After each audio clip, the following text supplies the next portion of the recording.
Well, the legacy of the left is already still shaping China. A lot of what Xi Jinping is actually doing has a very leftist bent. He's a great promoter of Maoist. He's a great promoter of sort of group action and mass action. And so a lot of the things that Bo actually did in Chongqing are actually sort of being almost used by the central leadership now. So in that sense, some of those ideas are still very firmly there. Although Bo's name, certainly in the immediate few years, and certainly through Xi Jinping's presidency, is going to be scrubbed from the record books.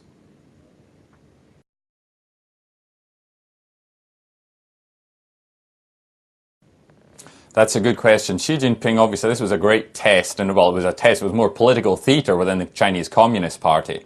But Xi Jinping really wanted to send a strong message here to clamp down on those who they had seen had overstepped the mark and you know, the past 18 months, what's been playing out down in Chongqing has sort of staggered many people.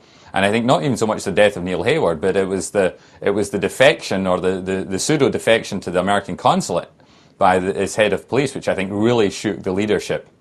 And they started to see real problems appearing in that leadership, and that Bo had overstepped the mark. So she's trying to send a very strong signal here, but at the same time, he's not going to be executing people. That sets a very bad precedent. So what he does is he gives them life imprisonment, and he sends them away to a relatively nice, luxurious prison, and he gets the man out of the way for the moment, and then he hopefully can focus on what he wants to do.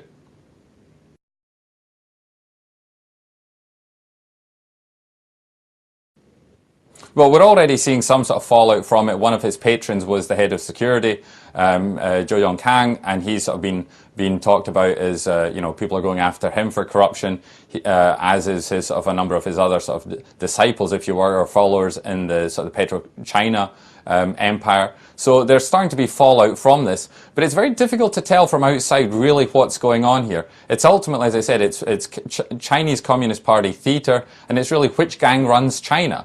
And Xi Jinping is clearing a section of the House at the moment, but nobody should be thinking this is really a major anti-corruption drive. There's plenty of corruption within the existing leadership, between Xi's family alone that's been exposed. But nobody's going to go seriously think he's going to go and clean his own house.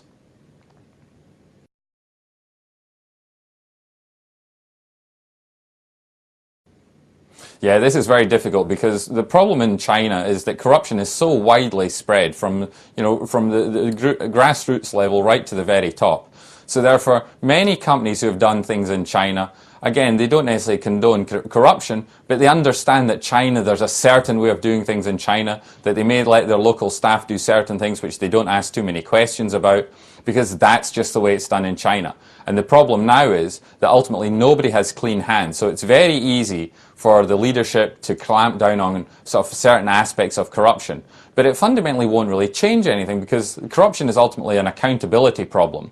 And that you have a system in China where there's very little accountability, where the idea of corruption, of paying some money to get a better service or to jump the queue or to lubricate the wheels, as it were, that's firmly entrenched. So that's not changing. Foreign investors have to be nervous. They're not just going after foreigners, though, but there's certainly going to be more foreign companies in the spotlight. And they're going to be basically, it's going to be more forced confessions on TV. It's going to be more large fines for large companies. But that, I think, is ultimately was the danger of doing business in China, and we always knew about it.